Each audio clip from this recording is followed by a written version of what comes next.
Hi everyone. Good morning to you. It's Saturday morning in Mitla, Oaxaca state in Mexico, where I'm staying for a few days. Saw some cool ruins yesterday. Mitla is dedicated to the Lord of Death, which is pretty dramatic, but I guess this is Mexico, so it fits in. I've been in Oaxaca City for a week and a half or so, and there was a lot of noise in there, but it's also a very lovely place. And I seized the opportunity to have two extra molars removed by a dentist down the street. So now I'm missing two more wisdom teeth, and they seem to be healing up all right. But I realized at some point, which I think is interesting, that this country just finds a way to draw blood from you one way or another. So even though I haven't ritualistically pierced either my tongue or my genitals with stingray needles, I have gotten into some bloodletting, like it or not. But this brings me to the question that I wanted to examine in this video, because I realize also as I come in contact with more and more people in this work that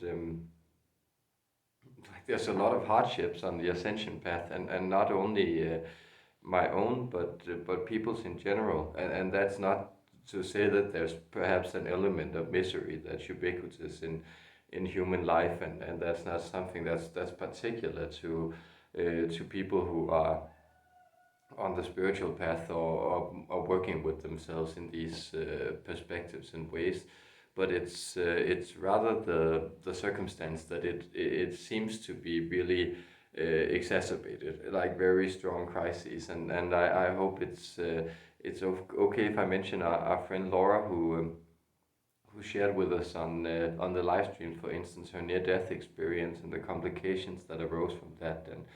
And I know a lot of us have had trouble with addiction in some way or another, and I'm still fighting with the cigarettes down here. So like there's a pattern to be worked with, and so it's interesting for me, because partially it's something I'm dealing with myself, but partially I also don't want to use this practice as a spiritual bypass, where all your woes just have a spiritual solution, and you sort of use that to gloss over the troubles that are also inherent in life, and the obvious evils that we seem to also perceive in the world.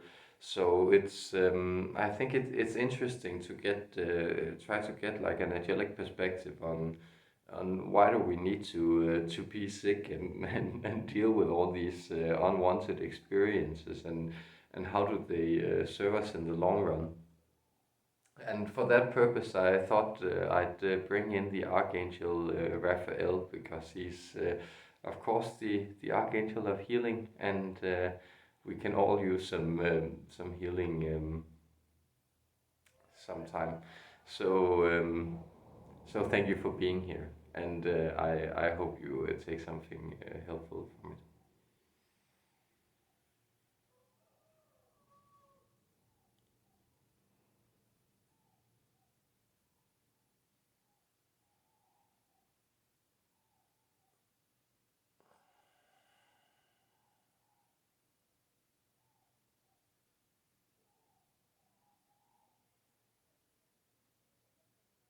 Yes, dear ones, this is the Archangel Raphael, speaking to humanity, our beloved sons and daughters of earth. You are so very dear to us, and this is sometimes hard for you to accept. That is, when you come in to contact with these influxes of unwanted experience, you may begin to doubt that, well, someone is actually looking out for you, that your existence is wanted accepted, seen, and treasured by the higher dimensions, by the eternal parts of you, and by source energy itself with all of its angelic and benevolent extensions. This might be hard for you to accept,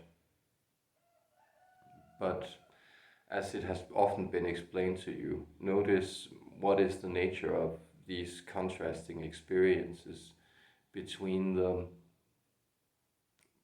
faint idea, feeling that you are somehow loved, a part of eternity, and that everything is playing out meaningfully, and that you are walking a path that is partially set by benevolent forces beyond this mortal coil and your temporal appearance, but it is also orchestrated by your free will and takes place as a participation in the existence of humanity as an ongoing project. And well, it is often these timelines that we would like to point to in this fact. The idea that there are far longer trajectories that you are a part of than your individual self can actually grasp. Notice then again that so many of your ancestors, a multitude of beings, had to come before you, and they all had to adapt to an environment and be functional within that environment and manage to reproduce in order for you to be here. That is, you are also the product of an unbroken chain of successes. And well, it might be evident when you imagine this that all these beings also had their element of stressors, of hardship, of pressures that made them act with a certain skill, that made them apply themselves to the situations they were in order for them to further the generational project of biology. See, you are also a part of the generational project of biology, and that part of you, it's dealing with a lot of trouble, especially in these moments when higher degrees of light are trying to merge with your biological cells. See, this is in many ways the unique purview of human beings on the planet. It is that you merge with, well, parts of the infinite that have a perspective that is far beyond what you experience in your daily lives of trouble, of stressors, of pressures. And you have also managed in your project of civilization, in your societies, in modern living, to realize a life where, well, death and the environment can to a high degree to be kept at bay. It is not something that pressures you every day. That is the dissolving rays of the sun, or the harsh northern winds, or natural disasters pressing down on you, well, dangerous, poisonous bugs and other greater predators predating on you and your young. These are all problems that are far past humanity. And that's not to say that your immediate problems might also be something that you want to deal with, but it is, to our mind, often a problem that human beings create, that they do not count their successes or blessings.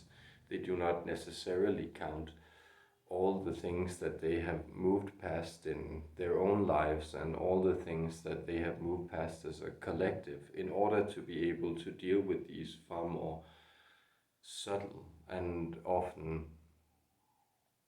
more neurotic, more internal, more individualized patterns or problems that they wish to surmount. But can you believe that if you come from a succession of successful life forms moving through billions of years, that the problems that you are having now, they also exist for you to be overcome and to move into the generational project that is the project of not only procreation, not only forwarding the project of the human species as biological existence, but also forwarding human beings as the generators of meaningful code, as the generators of meaningful apprehension of the universe, as the beings who look to the stars and who draw down meaning, inspiration, and create it in their physical realm, thereby mending the three elements of existence, that is the body, the spirit, and the mind, into a unity, a perfect trinity of exchange. And see, this is in many ways what is happening. That is, you could construe all these hardships that are being served to you by spirit, that immovable, joyful, blissful part of yourself who doesn't feel the pain or see the hardships in the experiences you are having, because they have infinite patience and they are living out one experience after another, all of them meaningful to be placed as blocks within that great pyramid that they are building out of existence, that climb towards the stars and the heavens from the ground, that you in your individual life incarnate. So in that sense, you could think of spirit as the one that serves up, well, either bodily or mental experiences to challenge these two different, let us call them in this situation, lower parts of yourself. So understanding this more practically, understand that, well, this means that hardships are either a call to action, that is, they create a type of concerted bodily effort which brings forward new elements of restructuring, of healing, or of redirection within the physiognomy, within the physical self, the bodily experience of the human being. Or they are calls to awareness, that is, they bring forward a more concerted way of thinking, of going about things.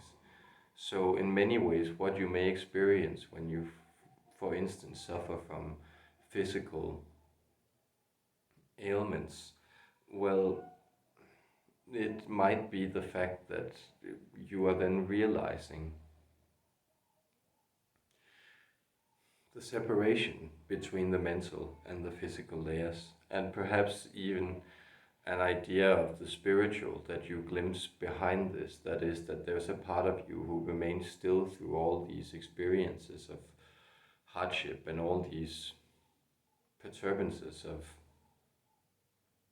pain and trouble and of disease and malady. And notice, well, this is something that happens on the quite subtle but also the quite obvious layer when you are sick. That is, in many ways you are not only encouraged but actually forced to keep your body still.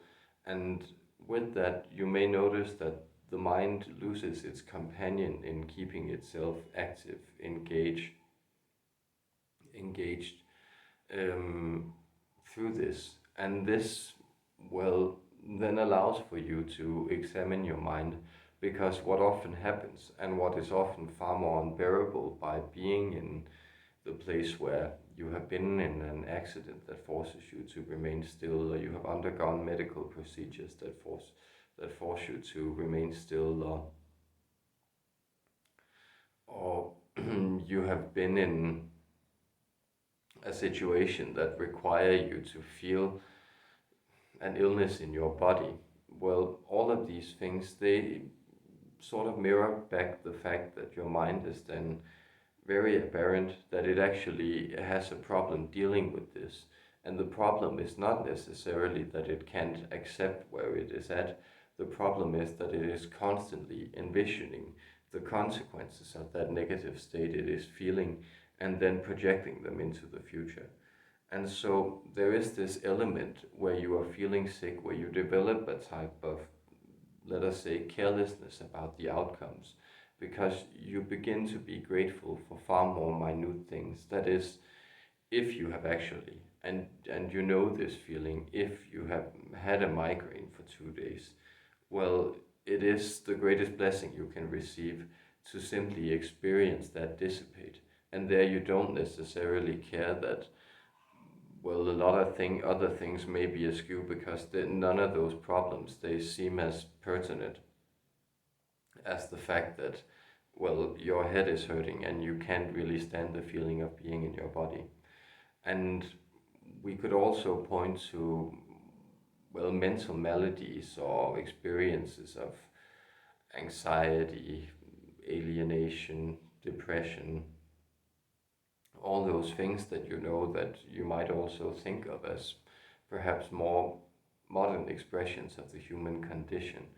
Well, they are all pointing to the fact that you are running codes within yourself that in some way do not serve you. And often these codes are not necessarily of the mental, but they are a product, the mental fluctuations and the thoughts, the many thoughts you pick out and identify with, and then string together into a new type of pattern that runs forward. A lot of these are a product of forces that, well, either karmic or bodily, that gets sublimated into the mental realms and then start to torture you by their unknown lesson. That is, they may have messages for you, they all have messages for you, but it is so hard when you are feeling depressed to discern how it actually feels to be happy. But these are all things that then point to the fact that, well, back into the spiritual reality, which is sort of the third leg that human life has to stand on. That is simply that, well, can you move into a space where all these are somewhat accepted as experience and somewhat accepted as the fluctuations in that great river which runs through you? And so these are more like a cataract that makes that unencumbered flow of universal energy constantly running into you twirl and spin and make it difficult for vessels to cross, but they are not necessarily of an absolute character. And this is another element where this element of fatigue is actually important. That is again an important element to the contrast experience. How would you feel? How would you know how it feels to be energized if you didn't know how it felt to be completely depleted? How would you know how it feels to be happy if you didn't know its opposite? And that is not to serve you a platitude, that is simply to point to the fact that you get to really treasure the minute points of experience by going through these types of misconfigurations, misalignments. And that is the place where you come into more subtle realities. And, well, seeing as we have often also described the divine mind as something that gathers experience regardless of the quality of that experience, it also means that it is looking for human beings, and that is indeed in many ways your experiential task down here, to feed back exciting information, that is novel information, to string back connections and perceptions that have yet to be had by the overmind of the cosmos, or the mind of God, however you want to think of it, the absolute consciousness that surrounds all phenomenon. That is, even though this universe is great and the multiverse is even greater, there are no specific coordinates of being that match up with human experience. That means for whatever interesting experiences that, well, the mind of God or that central mainframe of experience in the universe is having in the Pleiades or at Antares or other places, they are in no way a replacement for human experience, because human experience is precious. It is fulfills a vital part of understanding. It fulfills a vital part of the coordinates of energy. It maps out a place where energy can go where it has not been so far. And this is a hard task to undertake, but it is also an inherently joyful task, because notice a signature of revelation is always a feeling, a vibration of overwhelming joy, of discovery, of release. And these are often greatest within those experiences of moving past what seems pathological in your experience. And that is whether or not these are mental maladies or physical ailments. It is simply this moving past this experience of fixated pain into the free realms of expression, of understanding, and of release that you in many ways are trying to orchestrate. And this is not in any way to say that you should force yourself into these spaces. It is to say that it is the law of the cosmos, it is the law of consciousness, that it moves towards these higher crescendos of joy, and it does so within generations upon generations. And of course, seen from the spiritual perspective, as you are an undying spirit, it has no trouble with one nodal point of experience, that is one individual incarnation, to be filled with pain, to have these contrast experiences, to move forward in its symphonic composition of itself into these higher reiterations of joy that will feel the more sweeter, the more purposeful, and that will feel the more aligned. That is indeed, you could think of it as walking quite connectedly through a path through lifetimes, that it actually connects that line by being aligned both with the negative experiences and the positive experiences. And so that is simply to remind you in times of hardship, or where you feel that things are challenging in the life that surrounds you and the situations you find yourself in, that there is an inevitable drive within you to come into something vital, more greater, that is a feeling of being more connected, more at peace, and more blissful at the same time. And as the body that is lending its vocal cords to this transmission was explaining to you, well, of course, inhabited by the mind that also inhabits this body usually. There was, for instance, this element of the wisdom teeth having been extracted from it. And there we can, for instance, point to the fact that this type of pressure, it is alleviated by a process underlying it that naturally wants to heal it. And so what this body-mind complex that's dealing with it is finding challenging is actually just being in a situation where it has to adjust itself to the slower process of healing, of vitality, of the body, the mind, and the spirit piecing itself back together into something that's far more harmonious and that isn't encumbered by, well, blocks of calcium and cartilage sitting in the wrong places for energy to flow, or others of these types of expansions. So there is also the element of purification going on when you experience disease. And of course, this can sound harsh, that even when some of this may drive you close to death's door and even, well, may release you into death, there is an element of purification of the spirit within this. That is, we believe there is a passage, well, often reiterated in the Old Testament, for instance, of the idea of silver having been purified by being burned 7 times in the ground. And this is the idea of you building the philosopher's stone within you, becoming one, uniting these disparate elements, and then moving into this quality of a transcendental object, an object that creates a bridge and a passageway between the realms of the physical and the non-physical, between the heavens and the earth. Both of these, they seek to unite as they once were and as they are in higher reality where all is in its place. Therefore, I offer you love, blessings, and healing.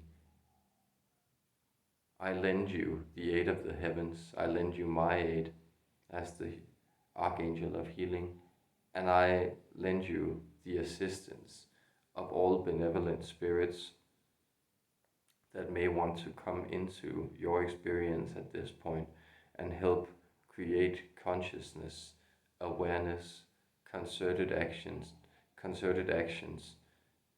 patience, and healing within your life. Blessed is this life, blessed is you, dear human beings. We thank you for the act of being and for the purpose you fulfill in this. Love from the heavens.